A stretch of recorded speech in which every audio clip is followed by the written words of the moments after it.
atelier. Pour ceux qui suivent mes vidéos, dernièrement, j'ai modifié mon ordinateur portable. Donc, fait dessus ce qu'on appelle un upgrade et j'ai remplacé le disque dur mécanique par un disque dur de type SSD. Évidemment, j'ai récupéré le disque dur qui est un disque de 750 GB. Le disque est encore bon. Alors, je vais aujourd'hui modifier le disque de façon à me servir de ce disque-là éventuellement comme une espèce de grosse clé USB. Donc, je vais effacer les partitions qui sont présentement sur le disque pour refaire une partition neuve. Évidemment, pour protéger le disque, je vais le mettre dans un boîtier comme celui-ci. Alors, ce type de boîtier-là est de marque Aisin, donc fonctionnant par la port USB avec une vitesse de transfert de 480 mégabits à la seconde. Donc, on dit ici soit pour Mac, Windows, facile d'utilisation, blablabla. Alors, on va regarder ce qui se trouve à l'intérieur de la boîte. Donc, on a ici le fameux boîtier. En passant, les boîtiers de cette marque-là, du moins de ce modèle-ci, je pense que ça vaut à peu près 10 ou 12 $. Ensuite, qu'est-ce qu'on trouve dans la boîte? Un câble USB, ma foi, qui est toutefois assez petit. Donc, je pense que je vais le remplacer. Devrait être la même prise, ça. Oui, par un câble identique, mais beaucoup plus long que j'ai en stock. Juste vérifier si mon câble fait dans cette prise-là.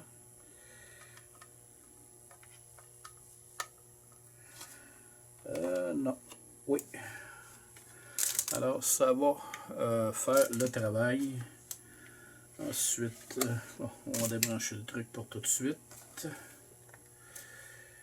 Je ne sais pas s'il y a un lock là-dessus. On dit open par en avant. Ça avance pas. Alors, je vais jeter un petit coup d'œil. Question de ne pas le briser. Et ensuite, on va l'ouvrir. Alors, dans les faits, le couvercle était installé dans le mauvais sens. Alors, on va installer le disque dur à l'intérieur.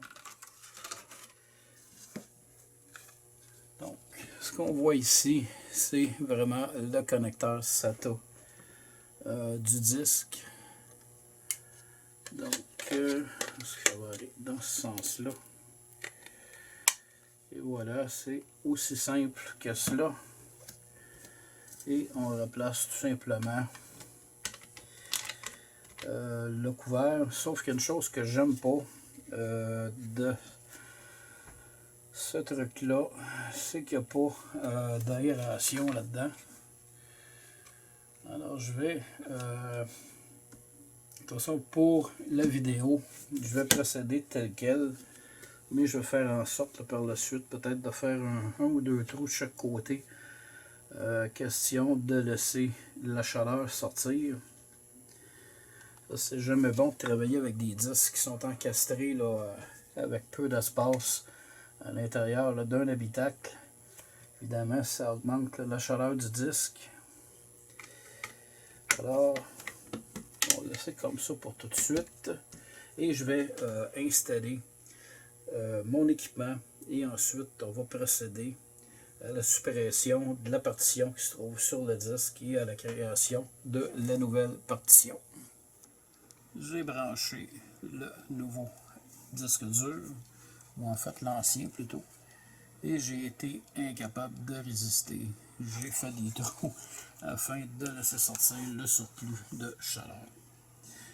Pour effectuer l'opération, je vais utiliser un utilitaire gratuit qu'on peut retrouver sur internet qui s'appelle Ultimate Boot CD, qui est en fait un utilitaire, entre autres, permettant d'effectuer un paquet de tests au niveau d'un appareil de type ordinateur, donc au niveau du BIOS, CPU, disque dur, mémoire périphérique et autres. Et dans ce cas-ci, ce qui m'intéresse, c'est le programme ici qui s'appelle Partition Magic. Autre détail important à savoir au niveau de ce logiciel-ci, c'est un fichier ISO. On va pouvoir le downloader là, en mode ISO et c'est un fichier qu'on va devoir graver sur un CD. Et plutôt que de l'installer à l'intérieur d'une machine, on va tout simplement démarrer sur le CD. Et à même le CD, on peut utiliser là, les différents utilitaires qui sont là pour effectuer des tests sur une machine. Dans le cas qui m'intéresse, je vais utiliser ici cette option-ci, donc qui est un programme qui s'appelle Partition Magic. Il est un petit peu long toutefois à charger. Ce qu'il faut également savoir, c'est que l'environnement dans lequel tourne ce programme-ci est un environnement Linux. Mais ça fait là, très bien le travail. Donc je le veux en français. Il est possible de l'avoir en différentes langues. Là évidemment, on est en affichage DOS si on veut. Au cours de l'installation du logiciel, ça va s'installer sous forme graphique. Mais il est un peu long. Alors je coupe la caméra et je vous ramène du moment que c'est chargé. Effectivement, c'est en train de s'installer. On peut voir qu'il vient changer la résolution d'écran. En Linux, c'est toujours un peu particulier quand on a l'habitude de travailler avec un environnement Windows. Linux est très différent. Alors, il continue son installation.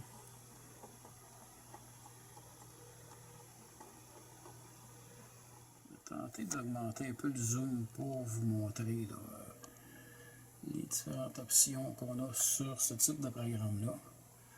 Donc, gestionnaire de fichiers, santé du disque, System Profiler, ça n'a pas besoin de ça. Disposition de l'écran, virus scanner, effacer le disque, éditeur de partition, clonage de disque. Il faut dire que j'ai jamais tenté de cloner un disque avec ce programme-ci. Alors, on va reculer un peu le zoom. Et je vais aller dans l'éditeur de partition. Bon, je disais, je vais créer une partition en NTFS. Et ensuite, je vais formater la partition. Donc, nouvelle partition. Et on va aller maintenant dans les options. Je pense qu'elle n'est pas encore active. C'est pour ça qu'elle ne veut pas là. Alors je vais tout simplement formater ma partition en NTFS. Bon, je sais qu'il y a beaucoup de reflets.